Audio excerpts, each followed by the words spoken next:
Welcome back, Badgers. This is a new type of episode that we're trying based on a bit of feedback from you, and we wanted to get some audience participation involved. So I'm Sam Cooper, and I'm joined by James Bledge. Hello, James. Hi, everyone. Thanks very much for your questions. Of waiting to hear what some of these are about, Sam. Yeah, so we've opened it up to the floor for a question time special. And invited some questions from you guys through Instagram, and I forgot to do Twitter, so I had to do a last minute tweet out to try and get some of those. But we're thinking this could, depending how it goes, could be a one-off, but it could be a regular feature if it goes okay. Especially in the run-up this year, you know, there's going to be increasing interest in Bledge over the next few months. So the fact that we're doing this on Masters Sunday, the morning of Easter Sunday as well. Easter Sunday, I'm just actually sitting. We're in a different location this week. We're in the Badger turret, and I'm sitting watching a lady in a floral dress placing a lot of Easter eggs round a garden for her kids. And there's a bouncy castle there, so it looks like it's about to kick off. I left the house half an hour ago with two really excitable kids full of chocolate. And you've run away to do a podcast for a break. Yeah, and then I've been great. I've not even been offered a cup of tea or something since I've got here. I've been offered a punk IPA, but it's a bit early in the morning for me. That. Right. There we go. We're straight into business here. No messing around. That's it. This is what we do. Bledge, what have you been up to past week? So it's all really kicked off in the course this week. The guys that are building the grandstands, I don't think I've ever seen anyone work as hard. You know, they're like ants up and down, carrying seats, huge big trays of metal, and they're whacking this grandstand up super fast. And looking forward to sharing some photos, hopefully, in a while. I've been setting the drone off on the 18th, straight up 10 metres from 100 yards away from the green. Brilliant. And getting the same photo every couple of nights. So it's not like a time lapse, but we'll be able to kind of stitch them together. That'll be cool. It'll be really nice. It was crazy. We played on Thursday, didn't we? We had our summer. Shall we discuss this? We could do. Well, maybe just discuss how good you were and how bad I was. I'm not sure about that. But well, you hold like how long is the putt? That was a long putt. You hold like a 80-foot putt.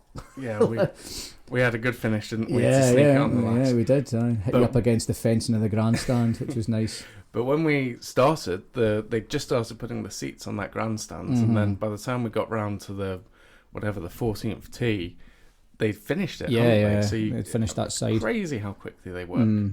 They're animals. They really are. Like, I mean, you look at the rate that they work at, and there's never any downtime with them. I mean, they're very hard-working guys. It's hats off to them. That's exciting. It's Hoylake especially, because it's not like a Birkdale or a Royal St George's where they have, you know, big dunes in and amongst the golf. You know, the contours at Hoylake are generally on the holes themselves rather than around the holes. So from experience, you know, thinking back to 2006 and 2014 when it was last here, the difference in the site when it has grandstands around, especially down the last hole, is extraordinary. It's going to look proper. You can feel the excitement already. But as a course, the team have put an amazing effort in. We've worked everything back from this weekend. We've planned everything so it all was shown off this weekend. So all our bunkers that we built are all back in play. On Easter Friday there, or Good Friday. Good Friday, yep. And so 50 brand new bunkers that we've tarted up and all burnt off, and all faces all weed killed, all new sand and fluffed up, etc. and ready for play. Worth talking about that. So that's a question I'll ask, because you've always had this sort of charred look to your bunker faces, which you don't see everywhere, do you? I mean, where did that come from, and how do you get that look, and why? You know, what do you like about it as a course manager? I can't ever remember stealing it from anyone. Not for a second saying that we were the first people to do it, I'm pretty sure, but I remember seeing Royal Dornoch had black faces, and I'm pretty sure we must have got the idea from there. And as far as I'm concerned, Royal Dornoch's revetted bunkers is as good as I've seen anywhere. Exceptional. They're like unreal. The build quality, them and St Andrews, you know, they're just, I've never seen as good bunkers.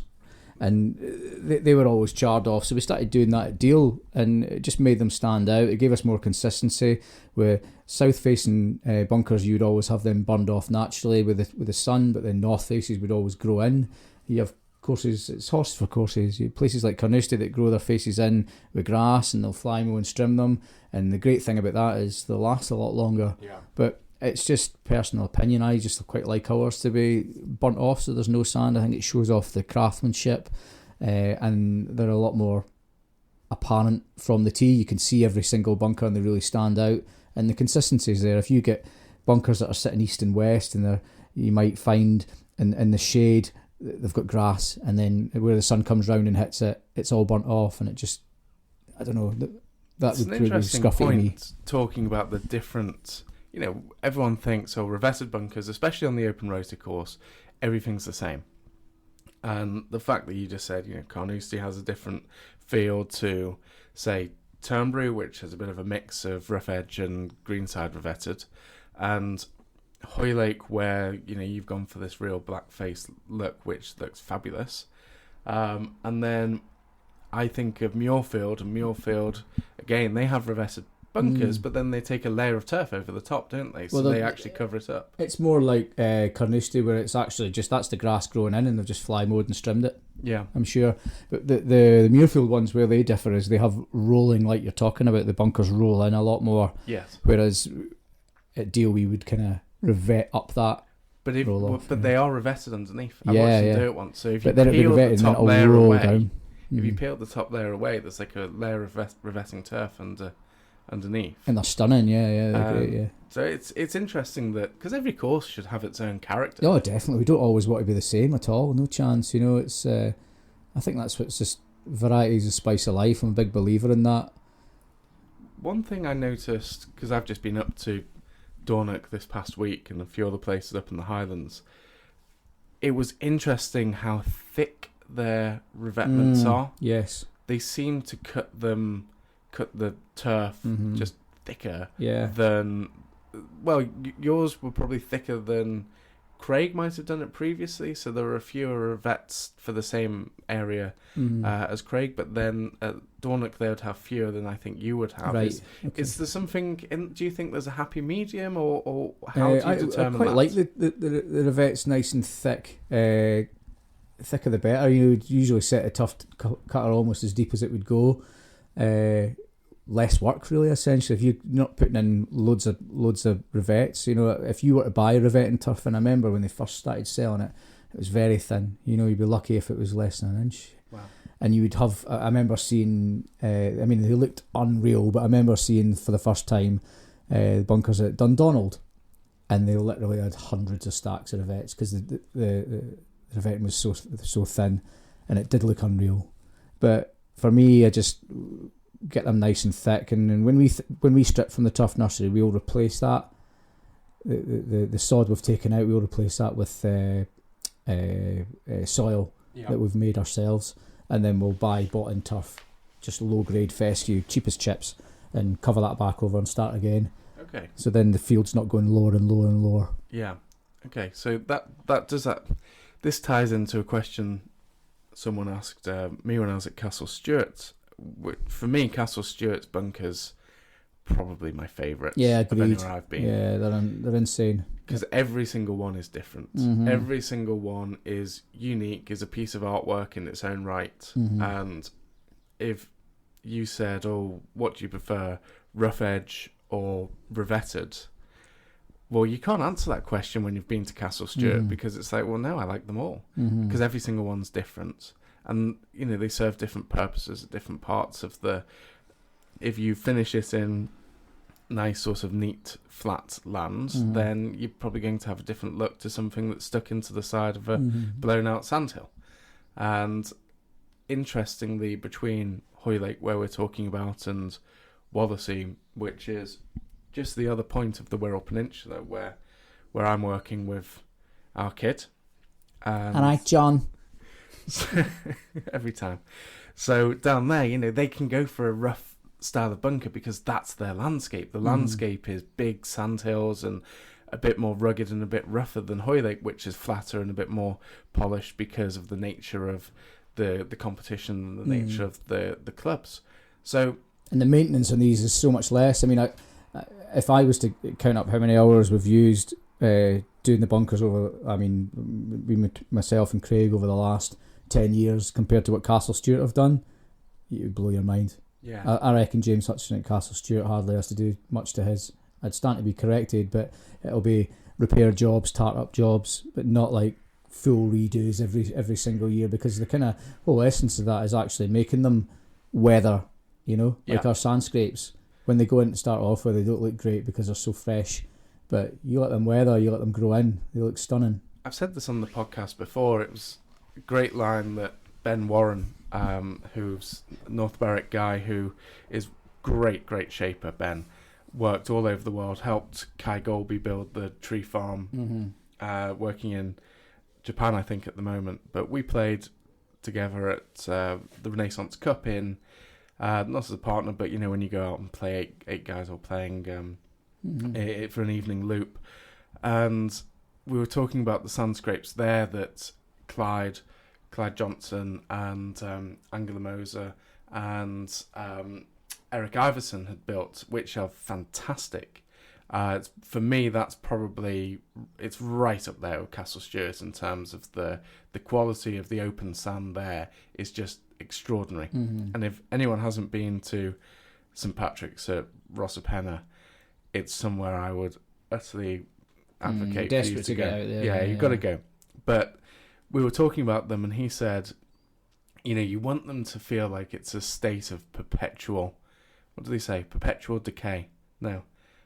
Suspended decay, I think he said. So the point was, it's got to feel like it's the wind that's doing it, not the shaper. And if it's sort of really expansive and really clean and really flat bottoms, well, that's not really how it works in nature. It's got to have a bit of character and a bit of rough edge and feel like it's a scar on the landscape that the wind is sort of opening up over time. Or you could imagine some sheep or something hiding in there from the wind. That's how they started. That's what they're like on sandhills that aren't golf courses. And that's, for me, when they look best. We'd kind of ideally want to achieve that ideal, but because of the water table issues, any time we ever left them to kind of decay like that, then you'd have huge weed problems. That's interesting. And they're horrible, really fat rank weeds as well, and fogs and any kind of grass that you wouldn't desire in these areas. So we took the stance to do exactly what you said there, and have these kind of more expanse, flat sand areas, which it's not to everyone's liking, but it really was. You could flip it over and say, what does it look better than what was there before? Yeah, and definitely. But is it exactly how you'd want it? Maybe not. And then it's a key of maybe just over the years just sprigging bits of marm in there to try and break it up. Because you don't want huge flat areas, but at the same time you certainly don't want weeds. That's interesting, because it is a great aspect of them that you'd always rather play golf than not play golf. And if you hit your ball into somewhere that's now an open sand area, well, that's better than hitting it into some thick Yorkshire fog or something. The best example that they've done the new sand scraping, the 14th at Deal now. Ben sent me some pictures that Deputy Lee Campany have done, and they've revetted a face into it with some sleeper work that Lee's learned at Prince's, and they've put like a sleeper walkway through the sand, which the sand blows over it, and it's the greatest thing I've ever seen. It looks absolutely brilliant. I'm so jealous that I never did it myself, but I mean, you've transformed the hole there into an absolute epic masterpiece, and the back nine just gets better and better through the use of sand instead of cabbage. And it was cabbage. Anytime the ladies played off that tee and hit it in there, it was just this wet, grabby, rough, and quite often they would actually lose it, even though it was cut to 4 inch. And now they've got sand, and you've got half a chance again, and it's a picture postcard. Yeah. What's there not to love? Yeah, interesting. Cool. Okay, well, that's bunkers. Yeah. It's Masters. Will we discuss Augusta? Yeah. Why don't we discuss Augusta? Because they've prepared for a tournament and had some rather adverse weather conditions, to say the least. I feel terrible for the green staff and mostly people who have had it on their bucket list to go on that day. Could you imagine that? That was the only day that you've all your years wanting to go to Augusta, and you go on that day and it's like and that. You're running away from a tree that's almost... God, that was crazy, wasn't Timber. it? Have you... I can't remember anything like that happening anywhere. It's nuts. It just whipped up so fast, American weather. And then the guy straight out the chainsaw cutting it up. Yeah, that was amazing, wasn't it? Do you imagine what you could sell that wood for? It burns so beautifully. Your room would smell great. Carve that into a little memento. I know. Yeah. This tree almost killed me. But they're out there, well, not playing again now. They're suspended the game because too much water, and I think that's what is interesting for me. Like, people obviously have talked about how perfect Augusta is, how manicured it is, and course managers always struggle because we're early in the season in Britain.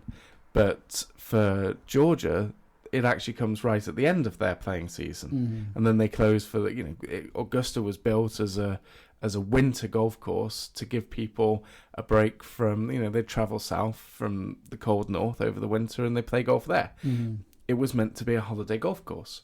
So April is the very, very end of that season before it gets too hot in Georgia, and they close it for the winter. Fairways go brown and dormant. So to compare the start of the British cold weather season with the end of the Augusta playing season is crazy. It never works, but people always do. But how do you think Hoylake would have coped because of the sand, or any links course, with the amount of rain that they had?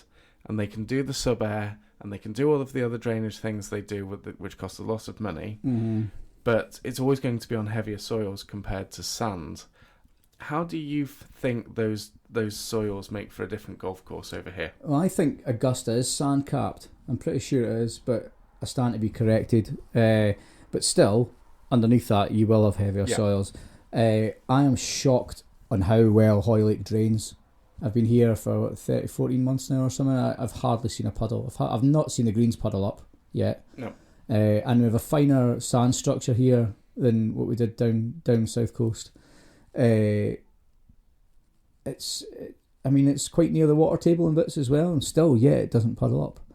I think we could have coped really well. We'll be well armed during the Open with plenty of squeegees and pumps, etc. In fact, we've even got a slurry tanker that we can pump bunkers out in seconds with. But I mean, touch wood, we'll have fantastic weather during the Open. But I think it would cope like that. But who knows how much rain that Augusta had there was horrendous. Oh, extraordinary amount of rain, yeah. Whether it would cope with that. We've not had an extraordinary amount of rain here in a year. Well, we talked about it on the last episode that you and I did together when we were talking about the new par 3.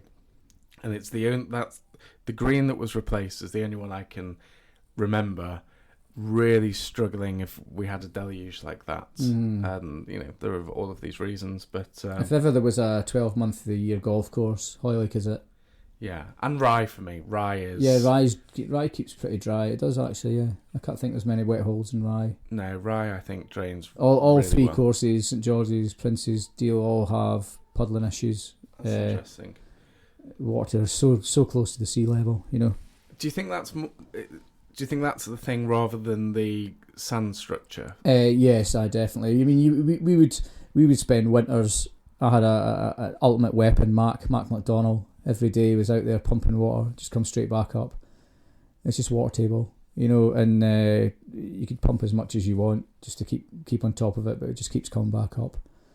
That's the biggest issue really there with that. What does that do to the agronomy of if grass is sitting wet, will that sort of work against the finer grasses a bit and give you a bit more of a challenge? Yeah, I would say so. So I mean, Deal well that the 18th hole was that sat underwater for a good 6 weeks at a time. Actually, we would shorten the hole, and in fact, when the water subsided, I was flabbergasted that there was still grass there, but it's very resilient, and the less fine grasses down that neck of the woods, and they come back. The seed bed's been there for 100 years, not a problem. It's certainly a softer fairway, obviously all that water and more thatch, for example, but it does survive it. But yeah, you could never grow a pure fescue fairway down that neck of the woods. Yeah, well, it would have to be raised up a considerable amount. that's, I think, is a theme of what we've talked about and what I've learned, even, over the start of this chat, how it's all well and good to say, this is what you should do, this is how it should look, this is what a links course should look like, this is how it should play, the grasses, the firmness, everything else. But there's practicalities and there's reality and there's the real world that get in the way sometimes, and working around those. Do you think that's the skill of a course manager like you, Bledge, to be able to say, well, yeah, of course, everyone wants 100% fescue and everyone wants it to be 150 on the clegg and all of these things, but you can't do that. We live in the real world, we don't live in dreamland. So trying to work out how you can get the best playing golf course that is affordable and easy to make, or not easy, but you have a chance of maintaining it. Is that something that you really try and grapple with? Oh, definitely. I mean, especially at this time of year when a lot of courses are actually coming to some really big events at this time of year, and you need to be realistic with yourself that you can't always achieve the high numbers that you really want on clegs and speeds at this time of year. I know for a fact that our greens, I mean, they're firm just now, but they could be a bit firmer. Yeah, of course they could. You always want more and more, and they're probably a little bit slower than we would expect this weekend as well, because we put sand on them at the start of the week.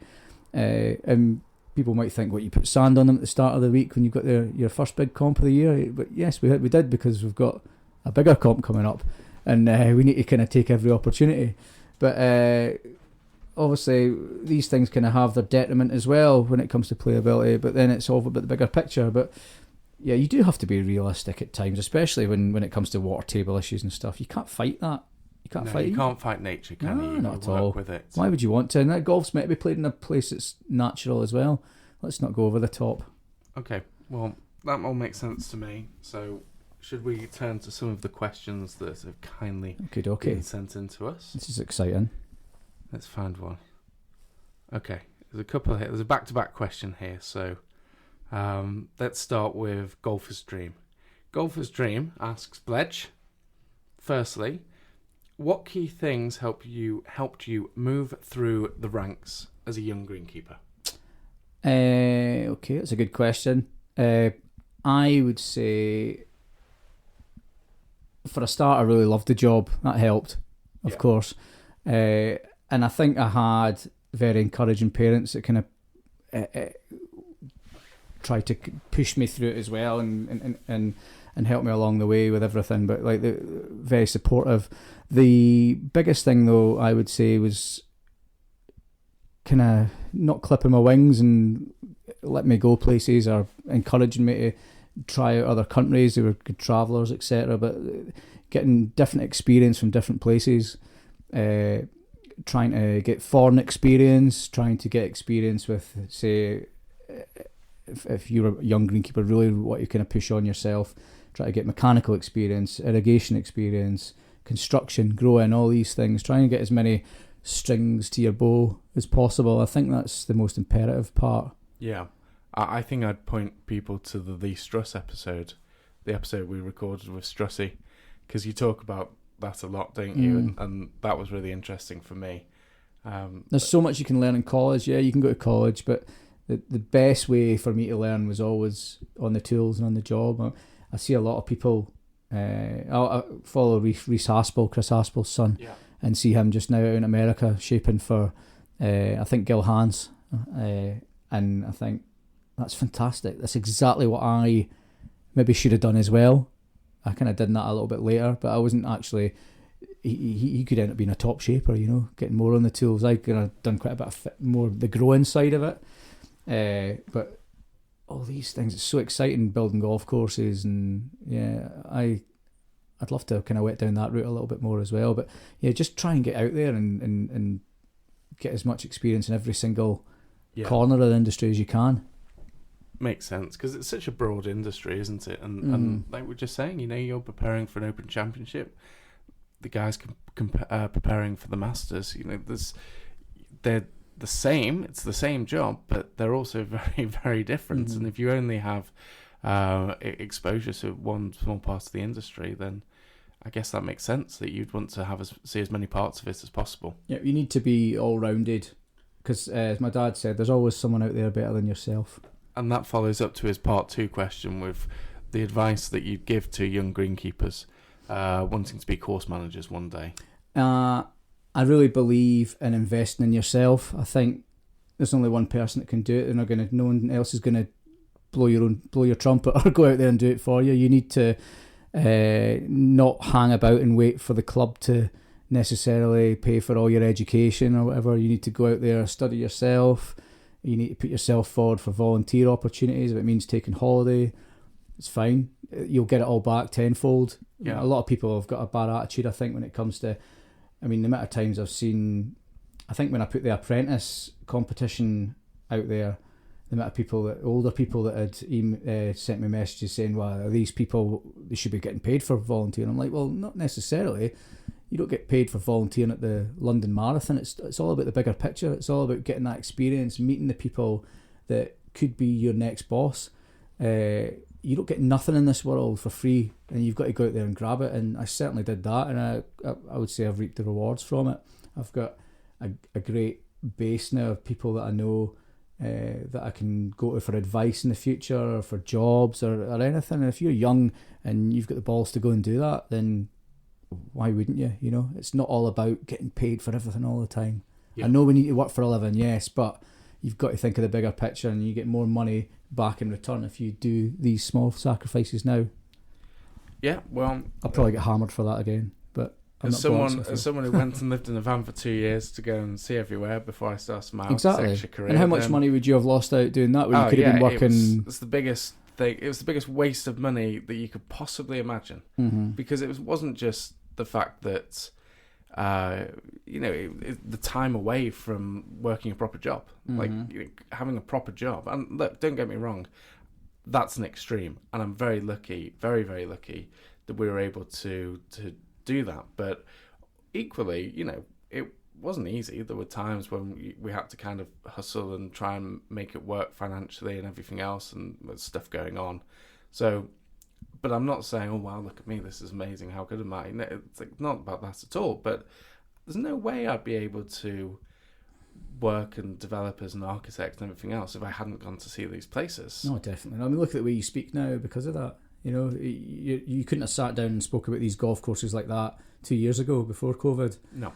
And I racked up a huge student debt, and I bought Tom York's Vox amp from Radiohead, and I had to sell it to do a bloody Frank Newbery course. And because I was really wanting to invest in myself, and it broke my heart. But now I do all right enough that I bought a lovely Fender Twin Deluxe. There you go. There you go. It might not have been owned by Tom York, but there you go. You got it back, and you're in a better place for it. So sometimes it kind of does break your heart to do these things, but as I say, it's all about the bigger picture. Oh, I like that. That makes that. I think that's any career, any walk of life, but especially greenkeeping and golf. And also people are so willing to help you. I think it's not like you have to. It's not like you have to spend money to go and really do these things. Like there's so many. I can only imagine, if someone reached out to you or to some of the other guys we've had on this podcast and said, look, I'm at the start of my career and I really want to learn X, Y, and Z because on reflection, I think it's the weaker part of my skill set. Who can I speak to, or can I come and learn something from you? Or the thing that I've learned from my sort of time in the industry is just how willing people are to help other people starting out, especially. I think we're massively like that. I spend a lot of my free time going over people who I don't even know who have got in touch saying, can you help me with my CV or cover letter? I guess that all kind of stems from like the work I've done at FTMI.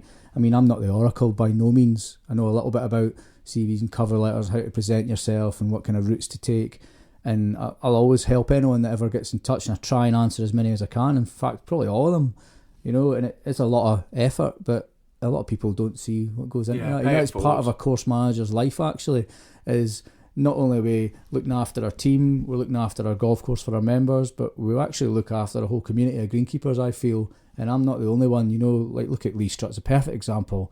He would get an email from Jimmy Watson, never heard of him, and Lee would sit and go through whatever he needed to do, and he would give him a personal phone call back because that's the kind of guy he is.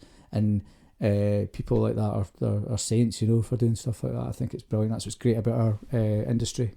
Brilliant. Okay, well, that brings us on to a question from Andy Birchall. Andy Birchall wants to know, what's the one thing you do now that you wish you'd been doing forever, golf course related? So, this might be a bit of a strange one then. I recently started moving all my health and safety stuff across to a guy called John Ross, health and safety consultant. Like, instead of talking about agronomy for a change, something that's just as important as how to kind of manage all your files and that. And John put me onto Google Drive. Okay. Right? This sounds crazy, but I just used to do everything off spreadsheets and save them on my laptop or my computer, and I could only access them in that. And now I just do them on there, and then I'll put them across to Google Drive, and now I can get them up on my phone, my laptop, your laptop. Yeah, so the cloud. Yeah, exactly. It's incredible. So then one of my boys, Adam, will be like, Bledge, can I get a half day on the 21st of April, please? Like, and I'll be in a shop, and I can bring my phone out, 3 clicks, done, and then that's it, off my mind. You know, I've put it into my sheet, and it's done. He gets his holiday. I don't have to kind of write things down and try and remember them when I get back into work. And it might be a thing of like, someone might phone me up and say, Bledge, how many kilograms of nitrogen did you put in your teas last year? And I look at my phone straight away. I've got my applications on Drive. I've got all my health and safety. I've got my budgets, my rotas, and I've actually got my open plan on Drive as well, which, I mean, this is kind of weirdo that I am. I'm down the beach with the dogs or whatever, and I kind of think about something. I'll just bring up the Drive on my phone and put it in the notes to look at later on. But yeah, I think Google Drive and Sheets and all that kind of jazz has been the best thing. And I wish I'd done that when I was in my last job as well. It would have saved me a lot of bother. That's interesting. So thanks, John Ross. Okay, well, you just mentioned there that how many kilograms of nitrogen. Now, Gary Call at 73. Oh, he seamless wants to link. know, I would like to know, says he, the feeding program and anything else you apply. Are you willing to divulge bits of that? Of course, yeah. So I'd usually be like, we've got beautiful fescue bent greens here. There's very little poo on them. A couple of patches, a tiny patch of fog or whatever. But really, so start of the season, we'll try and look for about between 50 and 60 kilograms of nitrogen a year per hectare on these greens. And then we've got 3 newer greens, which would probably be up about 80 or 90, which sounds quite a lot, but they actually take quite a bit of feed in to bring them up to par with the rest of the greens. They usually go with a 4014, which is an Invigorator Plus, 7% iron, 30 grams a square metre, which went on, I think, about a month ago. Okay. And maybe a bit longer, actually, than a month ago. And that's just a nice little bit of nitrogen to get them kick-started, a good bit of iron in to kill off any moss we've got on them, and we're a little bit low in potassium just now in our soil testing, leaf testing, leaf and soil testing. So we just went with that as well, because instead of a normal Invigorator, which should have 6%, we go with 14. And in next week we'll have a plan for a 306 Teralift. This is where I see you black out with boredom, isn't it? With all these numbers. Fascinating. 306 Teralift, which is a granular feed made of feed waste. No top growth in it, just sits lovely, makes its way into the soil and just tickles away. And then 6 weeks out from the Open, we're going to go with a 7014 CalMag, which was recommended by St Andrews. They did it last year. When you're up in the intensity of grooming and cutting, you still want the plant to keep going.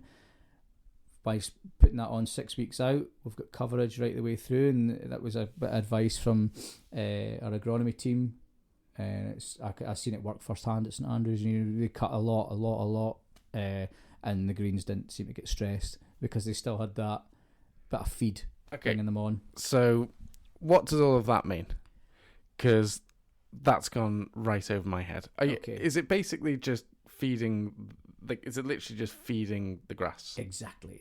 Okay. Yeah. The difference with a granular fertiliser is the granular will decompose and go down into the soil and get taken up.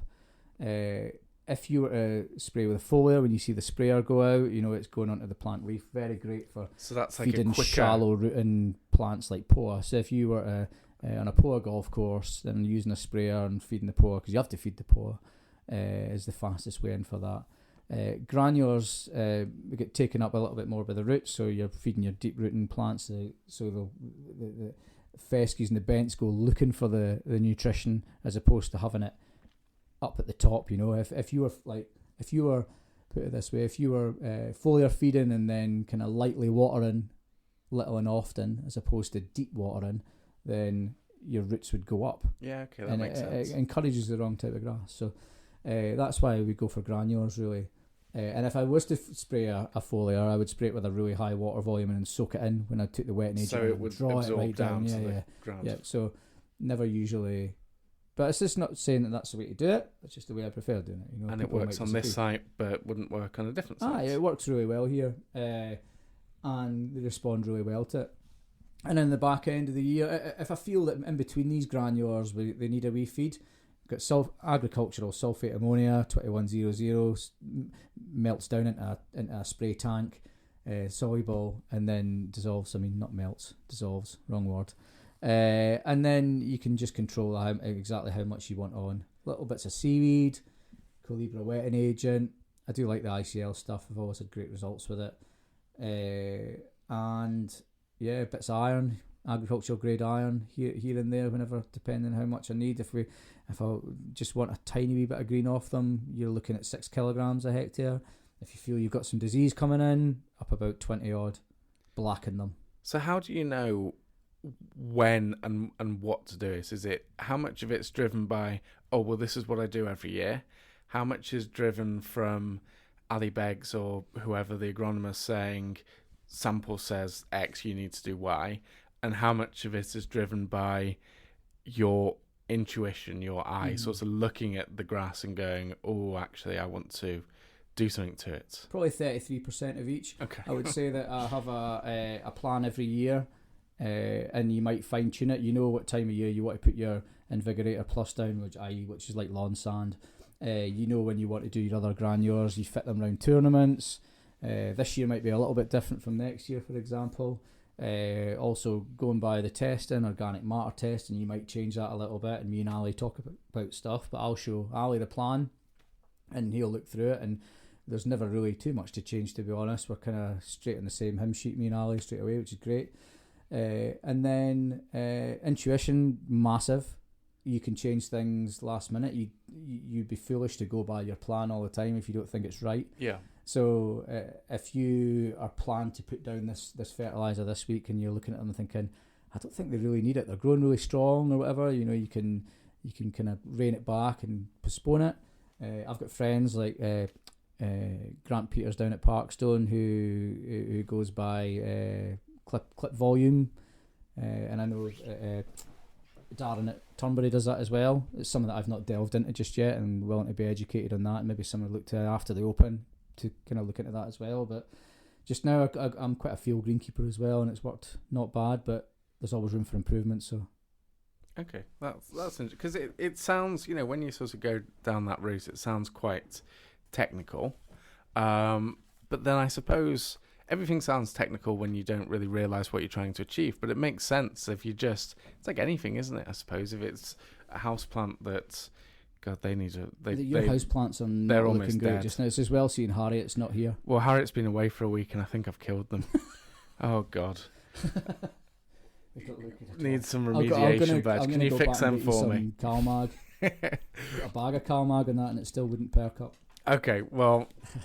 That was interesting. Let's go for the people who have maybe zoned out slightly. Do you want a question? Yeah, go on then. Right, okay. There's one question here from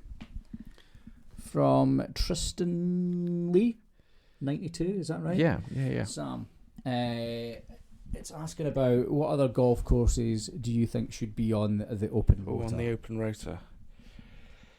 Well, I suppose let's look at the open rota at the moment. So what's on there? So start from the top, Carnoustie.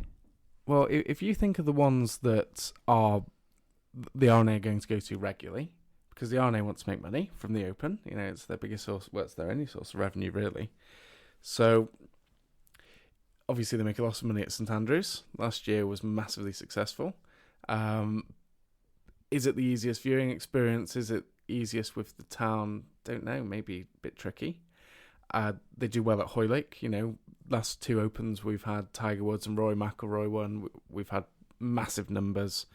We're really near some big population hubs like Liverpool, Manchester, Leeds, Birmingham.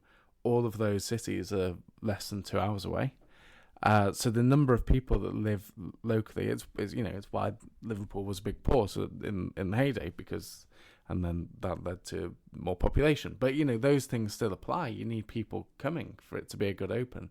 So Birkdale does really well off it. But the 2 things that we have that maybe Lytham, which is a wonderful golf course, one of my favourites. And if you're a purist like me and you love the sort of think your way round, then Lytham's one of the very best, but it's not one of the biggest estates. So was it 2012 it was last on? The last Open there.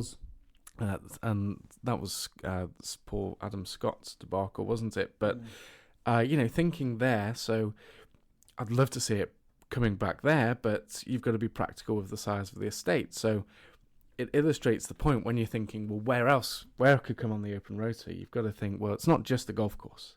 If it was just the golf course, God, that Dornoch is probably my favourites. Or Royal Aberdeen. Great golf courses like that, but relative to the population centres of the UK, not going to happen.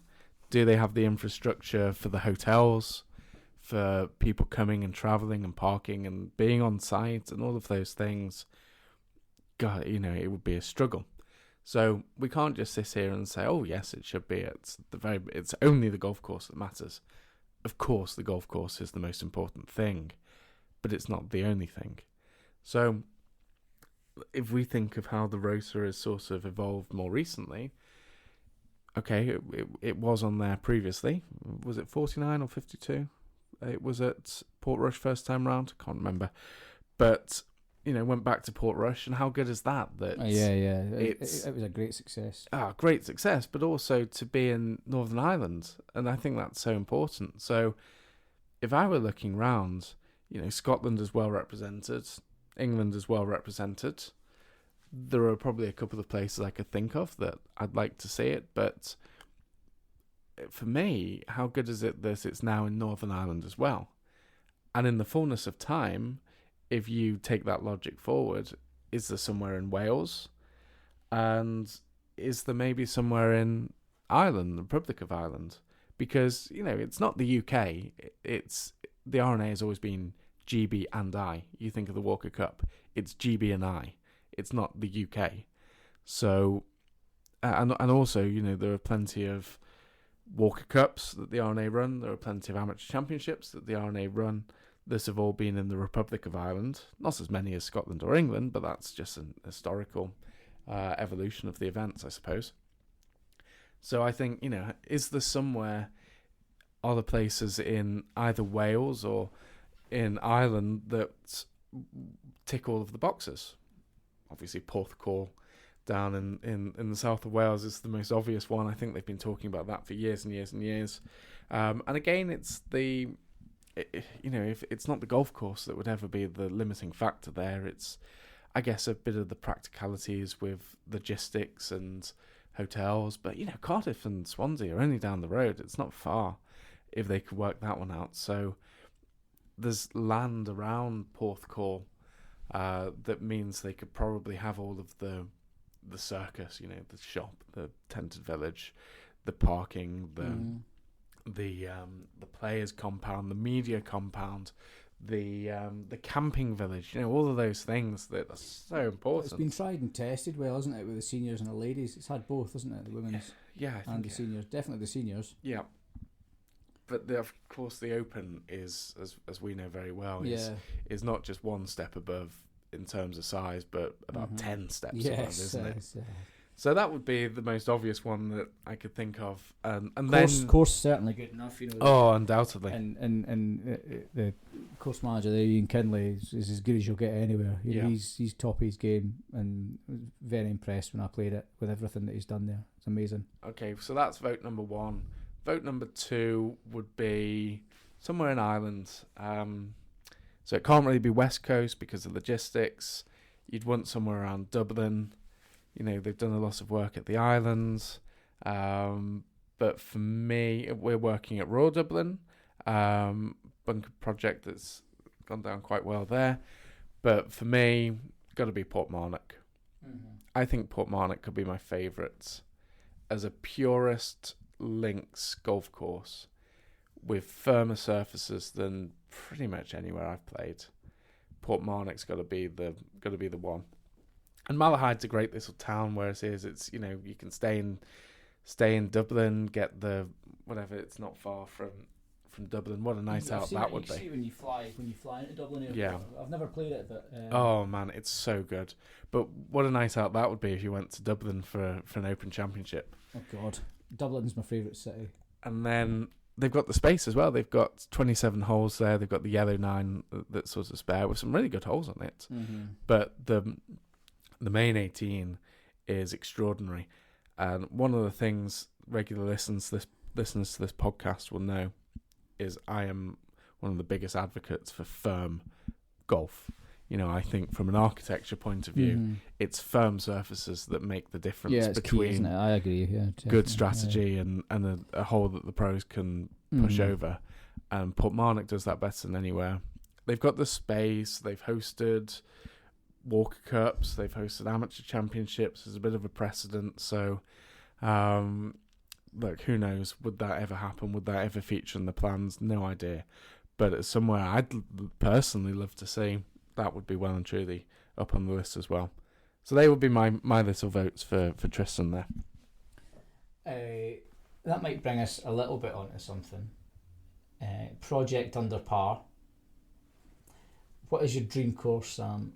And what would you like to get your hands on? It's actually for both of us. But well, why don't you go first?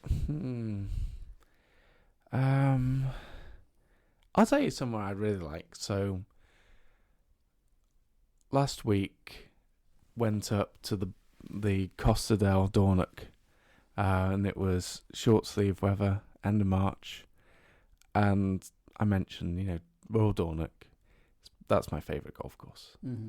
I think, you know, as a golf course that asks questions, not just on the greens, because the greens are magnificent. So not just around the greens, but how you play that golf course from tee to green, with maybe 2 or 3 holes as an exception. They ask almost all of the others. You have to think about what you're trying to do off the tee, because you've got to think about where you need to be to hit the green, and for all aspects of your game to be tested, but not in a penal way. Not like, can you just hit a really straight shot or a really long shot? That's not what I mean. But when I say test your game, but you know, hit different types of shots and think about it, and the way that a long hitter will play a hole versus a short hitter will be very, very different, but both routes will be interesting. So for me, Dornoch, the championship course there, is undoubtedly one of my top few. But they have a second course, and you know, the Struy, and lots of golf courses have, you know. Troon has the Portland course, which is a very good course. There are plenty of places that have second courses, but really the difference between the championship course and the Struy's got some nice holes, but what it could be, it could be brilliant, and it's so peaceful down by the Firth at the far end.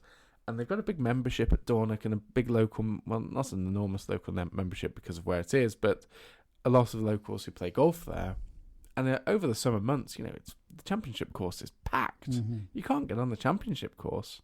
So I think the need for it to be a really good golf course is so high. So what about you, Bledge? What would be your... that's somewhere that I'd love to work. obviously Hoylake is the only job that you're ever going to have for the rest of your life, isn't it? But yeah, absolutely. But if you were going to work somewhere else, where would be on your list? Do you know you talk about a golf course in your dreams? Was that the question? Yeah, like if you could work anywhere. I've actually dreamt a lot about what I would do to my original golf course to help me get to sleep, and I've thought about it and thought about it, and I've thought about how good it would. I mean, it would never be like anything top 100, but I just think what a great project it would be to develop the place with the skills you've got now from when you were an apprentice and a young boy growing up 8 years at Dumfries and Galloway Golf Club to fence a bit off and just give me 2 years at redoing it. I've thought about that every single hole at that place and how to make it awesome and how to drain it, better bunker styles, big dozers in, run off, smoothing trees, and then open the doors to the membership again and saying, look, this is what you've got. Yeah, like all those programs in the 90s and the 2000s, like Nick Knowles. Yeah, renovate your house. Yeah, yeah, I think so. And I just, because I have such fond memories, best years of my life, the only like part of my life where I've been lived completely stress free and full head of black hair, dark hair, and not a care in the world. And I just think that you always remember these days as being so good. Isn't that funny that we've both said, I think most people would expect the answer to that question to be somewhere like St Andrews or Muirfield, the best golf courses. And it's like, well, if we got the job at Muirfield, there are bits that you could polish, mowing lines, a few bits and pieces, but you're not changing the routing there. It's one of the best routings of all time. You're not doing, you are, every golf course has a different set of limiting factors, and the places where you can go and do something that will really transform a place, and a place that's special to you, that it's funny that we've both just said something along those lines rather than, oh yes, I'd really like to work at Pine Valley or Cypress Point. I think I'd like to be realistic. I mean, Sunningdale is one of my favourite golf courses, but would I want, doing the work that I've done for the last 10 years, would I want to put myself into another hotbed of stress every morning where the golf course has got to be set up to super high tournament level non-stop? I mean, I look at Queenwood, Stevie Richardson, every single day without fail, that place is European Tour standard. Yeah. And that's amazing, but how sustainable is that to take it out in your body and your mind? And I just think if you're talking about my dreams, I'd like to go back to my youth a little bit and remember what it was like to not have that waking up at 2 o'clock in the morning worrying about this, that or the other, Do you think that would be could be a retirement job for you then? Aye, possibly. Strutty used to always say that when he retired, that he would just go back to cutting. And I was like, you'd be the worst person ever to have on your team because you'd have an opinion on everything. And he'd be right. But I think that'd be great just to go a retirement job for me to go back to doing what I love doing, Love it.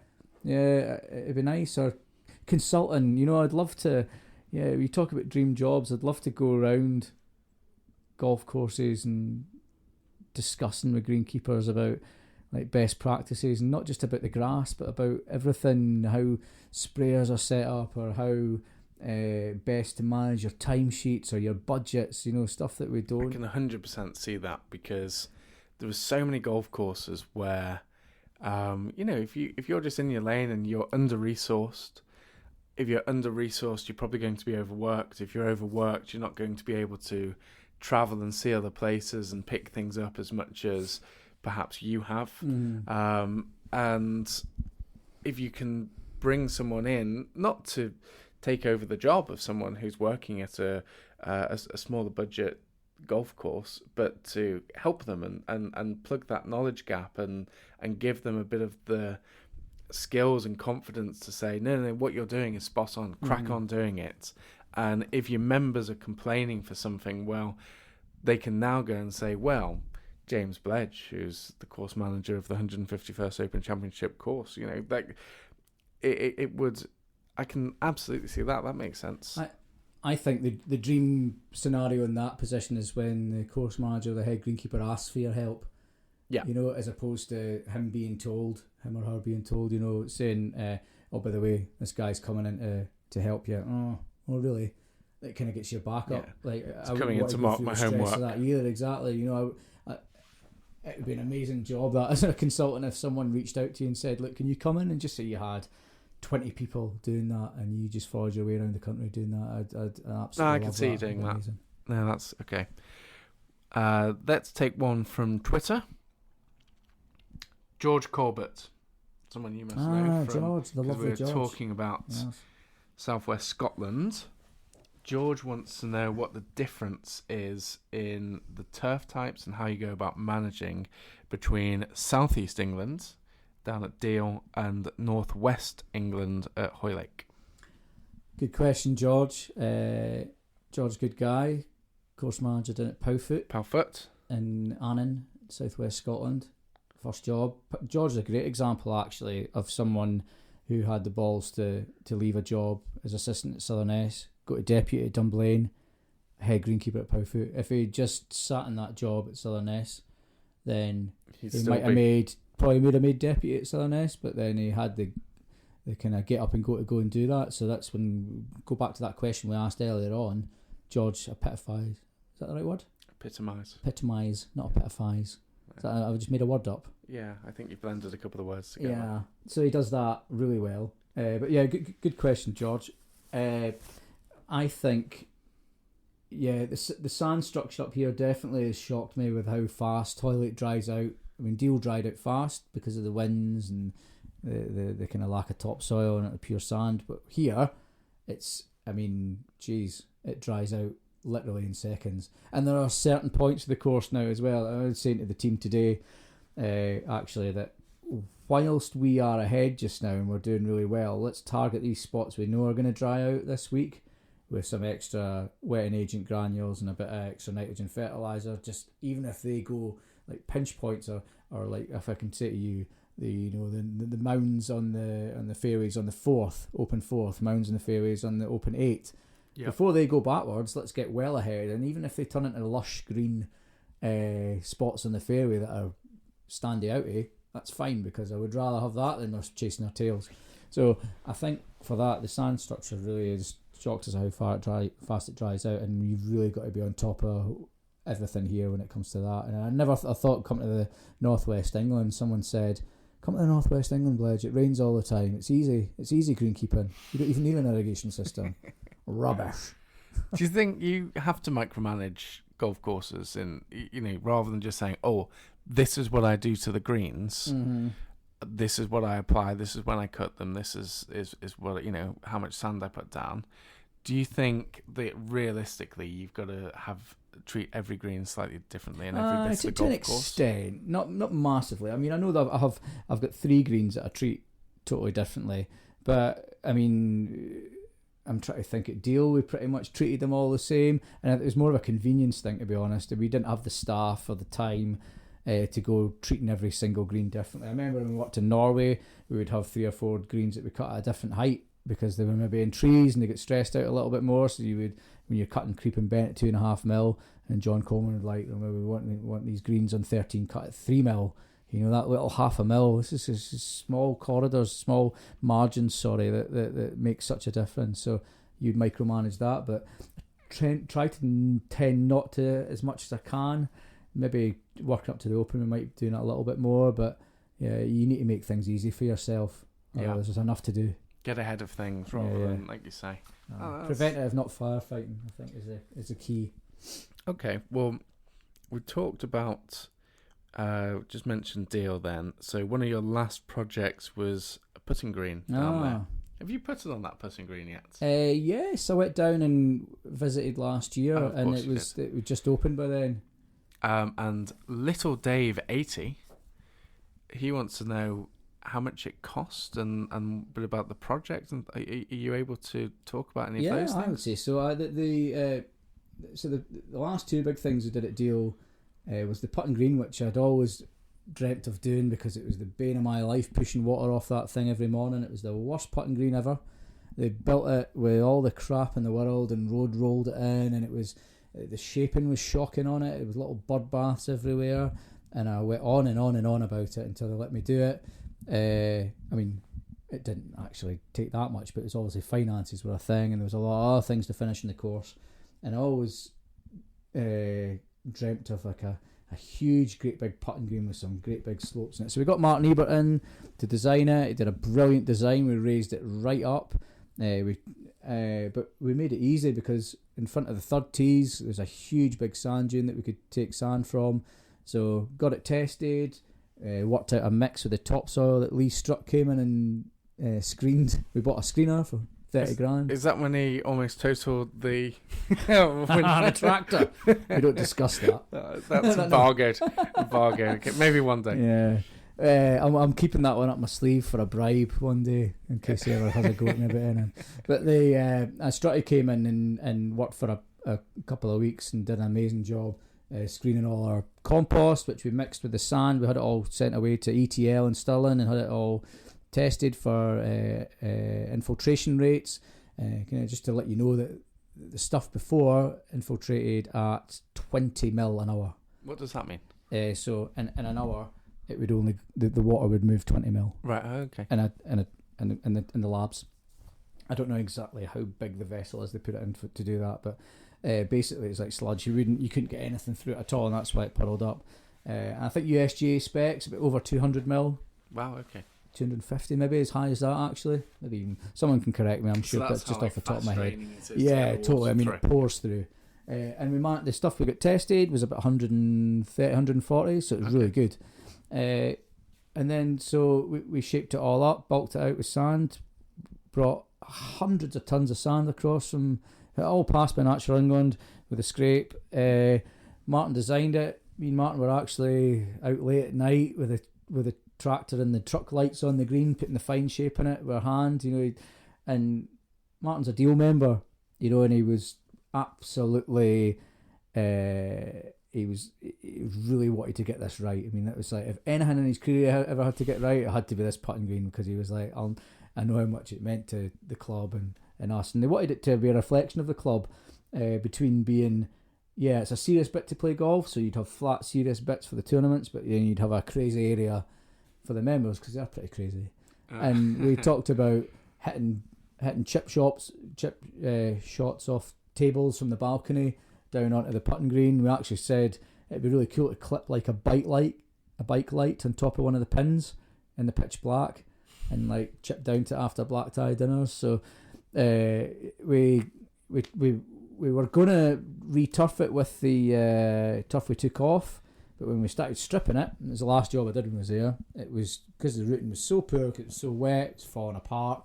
So we bought turf in, and Ben Williams and the team have done an amazing job. Adam Newton from the Army was saying the other week that he's the amount of bent grass he's managed to get into that pure fescue turf is phenomenal. Everyone at the club's absolutely over the moon with it, and I think it probably cost, with all architect fees in, etc., it probably cost just shy of £30,000 when we'd finished turfing it and stuff. So it was a great project and great investment for the club, though. Like you say, people are missing a piece of the jigsaw. I think things like that can be overlooked, and I'm probably guilty of it as well. Like I don't practice my golf. I just go from the bar to the stand up and just bang them in. But I just meant more. I go from the bar to the first tee and then back again, rather than via the range. But most people will go and go there, and there are little bits of courses and details that you can spend hours sort of obsessing over. And the members might see it over time, but visitors aren't going to see it because they're not going to see all parts of the golf course. They see the bits where they hit to, but almost everyone will see the putting green. Mm-hmm. So of course you should get it absolutely spot on. So, and I've seen pictures of them out there in the dark already in twilight with their black ties on, and they're out with their pints. And I mean, we used to have boat races out there and stuff. We're down in pints of beer, and it's a great laugh, and it kind of just epitomises the club perfectly. Yeah, that's very, very deal. Right, we've got a question here from Anonymous. This might be like splitting the atom, this question. Sam, are you obsessed with Harry Colt? I think this question was quickly deleted from Twitter after it was asked by undisclosed We'll find out if we listen to the podcast when I is play it someone golf you know? next Is week. I think it might be someone I know quite well. All right, okay. Someone you know quite well as well. But am I obsessed with Harry Colt? No. Of course. Am I obsessed with strategic golf? Yeah, of course I am. I'm absolutely sad. Yeah, that's what we really like, and he was probably as much an embodiment of that as anyone else. So it's interesting. Look, let me be critical on Hoylake, the course I love most in the world, for a moment, but I'm only using it to illustrate the point. It's not a Hoylake thing. It's all golf courses of a certain age.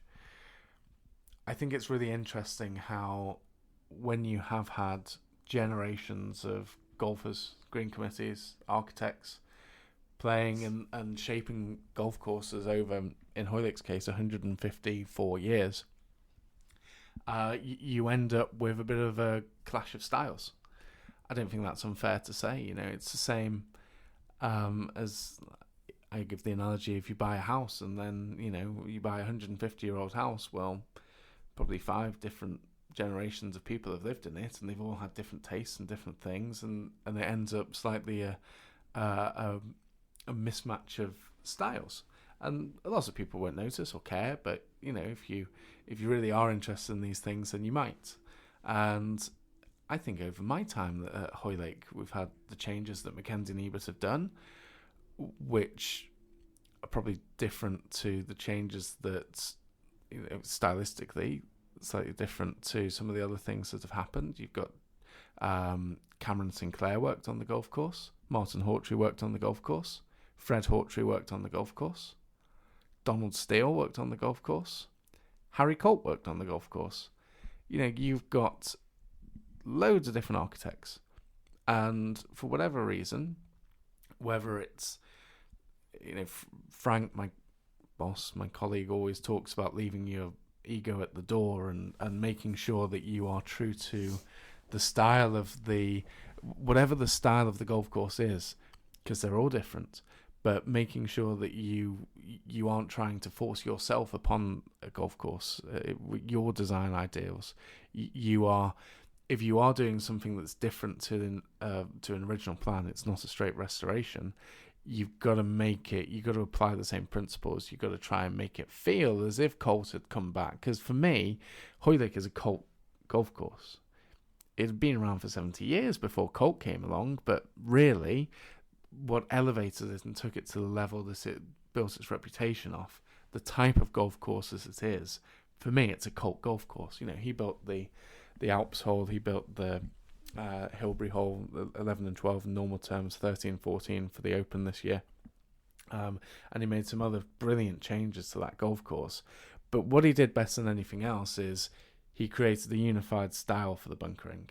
He made you think your way around it. And I'm not obsessed with Harry Colt. I utterly respect Colt, Fowler, Simpson, Mackenzie, Tillinghast, all of these guys who had a philosophy, and it's the philosophy that I'm obsessed with rather than the individual. So that would be my kind of answer on that. And there was big news this week of a Colt restoration at St George's Hill. Yeah, St George's Hill. So brilliant. I saw Jasper on Friday. What day is it today? Friday.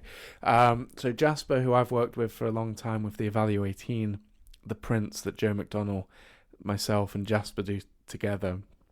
Jasper is one of the great researchers of golf history. He is meticulous. He is a history badger. He's someone who I think would be proud to say that he's obsessed with Harry Colt. Do you think he's got a Harry Colt cardboard cut out in his bedroom? He could do. I'll ask him that. Report back on the next one. But Jasper's a brilliant guy, and he's working with Clyde and Brian Schneider. I think Jasper said that St George's Hill is Brian Schneider's favourite golf course favourite inland golf course in the UK. And we were in for that, and unfortunately we just missed out. I think Renaissance and CDP, we got to the final 2. And there were lots of people in for that job. So I think ultimately it came down to a mix of styles. We were more of the typical master planning approach, and Renaissance, Tom Doak's company, were more of a design build approach, blowing up some of the greens and rebuilding and doing that style, a more American style of restoration. And you know what? There's no one I'd like to lose to more. Those guys were doing an amazing job. And do you know how long the plan's going to be spanned out over? No, don't know any of the detail yet. That will all come out. But this is what we need. I think with everything we're doing at the Addington, what they're going to be able to do at St George's Hill, I think it's going to give a lot of golf courses a shock. Doing a proper restoration, a bold restoration, doing it properly, not just gardening around the sides. Getting the strategies of the holes right and the architecture spot on and the woodland management, which of course is very, very important, especially on heathland courses, bringing the heather back, doing all of these kind of things, doing it properly. That's why we set up at CDP, because the American style, the Australian style, everything Clates has done on the Melbourne Sandbelt. It's important to have an holistic approach, and for various reasons. It's not a reflection on the architects or the clubs. It's just the culture of how restorations have gone in Britain over the last 20 years or so. But I think now it will start to change, and I think those two could be a bit of a watershed moment when they're properly done, and make other golf courses think, wow, okay, we have the potential to do this as well. It's not about spending a fortune or taking the golf course out of play. You can do it over time, but we want to end up with the best golf course that we can have. So I can't wait to see what those guys do at St George's Hill. It's one of my favourite golf courses as well. It's brilliant. It's super. It's always in great nick. It's a magical place. It really is. So I think we're on our last question. Simon Coombs. Good old Simon. So, do you know Simon? Yeah, he's the club historian at Wallasey. Oh, he's a great guy. Okay. He's he helped me a lot when I was writing the course plan for Wallasey. We found some really cool old plans and architectural reports and things that we hadn't seen before. Well, thanks for getting in touch, Simon. He would like to know what your top 10 golf courses are. So, so I think we're already massively over on time. Right, okay, let's be fast then. Number 10. No, I'd have to really think about that. But look, what I'll say is there are different reasons for me why you can like golf courses, and there's no right or wrong answer. Everyone has taste. I like the golf courses that are more on the ground. I've said that a few times today even.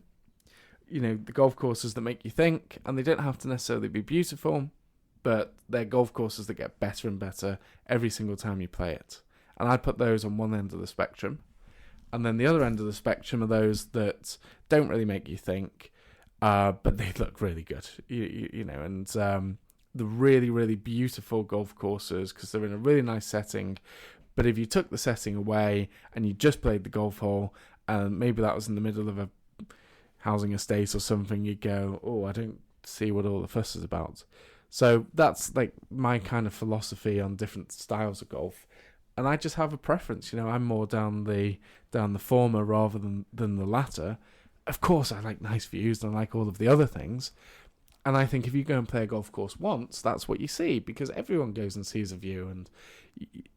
But when you've played it 10 times or 100 times or 1,000 times, and it's your home course, I think you could be a member of Cypress Point and stand on the 15th and 16th tees there, and that is probably the most beautiful spot in the entire world. But you probably, after a point, it's not that you don't notice it, but you become a bit more familiar with it, and it's got to have more than just the beauty. The beauty's important, but you've got to have good golf as well. So the courses I think that embody that most, Dornoch, I mentioned top of that list. Portmarnock, I think, is in that category. It's got some beautiful views and vistas, and it's a special peninsula of land, but the golf holes are endlessly interesting. Every single day you play it, you could be faced with a different shot. Carnoustie. I think Carnoustie is one of the best bunker golf courses in the British Isles. It's got this reputation of being very, very difficult, which I don't think is really fair. I think there are golf courses where you will lose golf balls and get beaten up and high handicaps can't play them.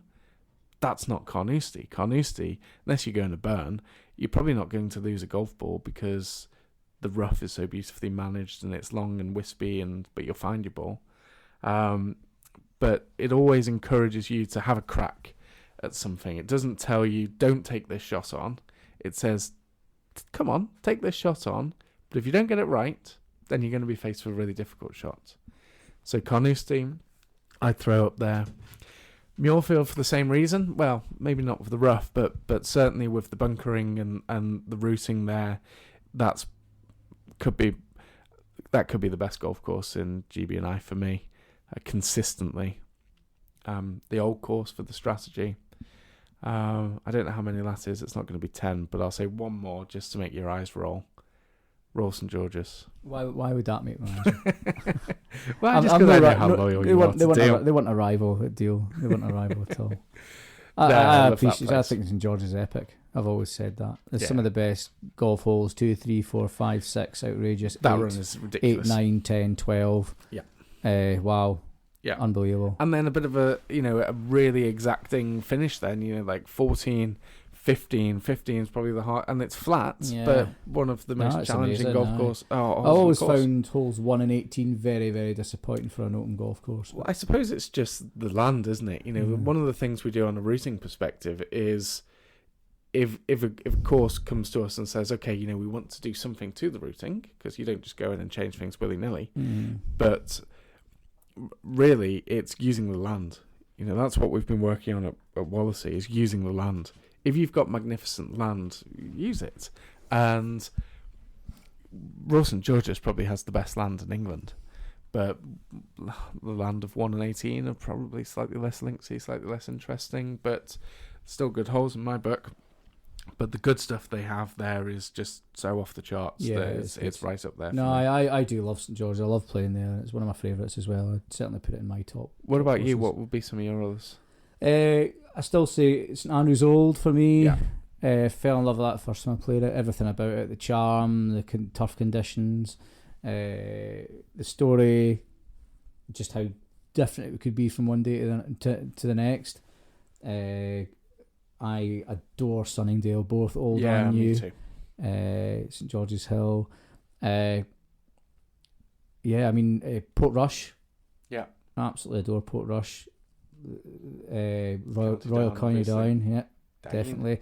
Ballybunion, Tralee, Lahinch, that little corner. I don't know, I just find it nice playing golf abroad. It's not abroad, but St Patrick's, I mentioned special. St Patrick's. Yeah, shout out for a new golf course. Desperate to get there. I'm actually very. A lot of people won't believe this, but I'm actually quite under golfed.